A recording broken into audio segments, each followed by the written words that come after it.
নমস্কার। কবি প্রণব ঘোষের লেখা কবিতা টুনি।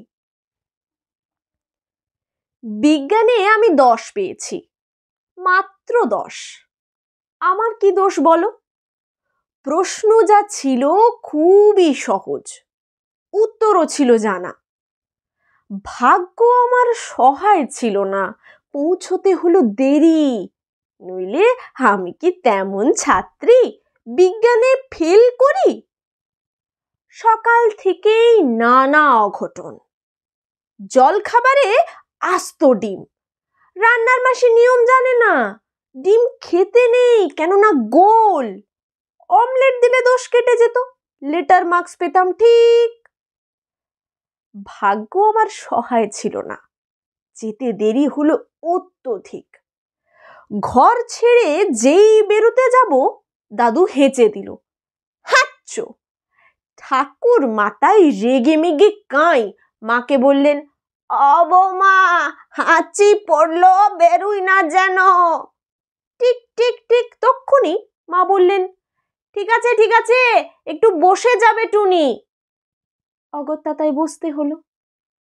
হাঁচির বিপদ যেই না কাটলো, চৌকাঠে পা। আবার পড়লো বাধা, টুনি ঘরে বসে যা। কপালে দিয়েছি দইয়ের ফোঁটা, হাতে বিপদ তারেনি।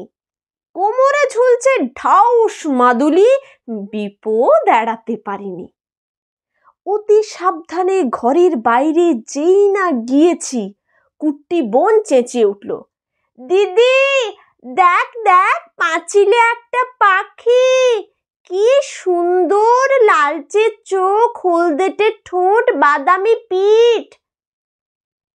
তাকিয়ে দেখি, হায় হায়, ওটা এক শালিক।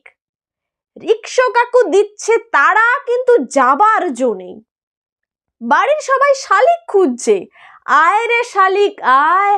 আরেক শালিক না দেখে টুনি কি করে স্কুলে যায়? শালিক জুটলো অবশেষে, রিকশা ছুটলো খুব জোরে, আর দেরি নেই পৌঁছতে স্কুলে। কিন্তু আমার পোড়া কপাল, হঠাৎ ব্রেক, থামতেই হলো। পথ কেটে গেছে কালো বেড়াল। দেরির পরে আরো দেরি, দেরিতে গেলাম স্কুলে। ঢুকেই দেখি কি সর্বনাশ, বিজ্ঞান দিদিমণি। রাগে গজগজ বসতে দিলেন ঘরে।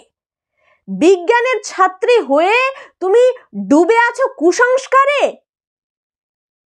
মুক্ত মনা দিদিমণি অনেক বকা ঝকার পরে প্রশ্নপত্র এগিয়ে দিলেন, খাতা দিলেন।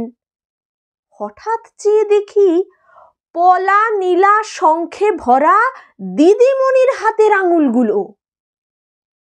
বিজ্ঞানে আমি 10 পেয়েছি, মাত্র 10। আমার কি দোষ বলো?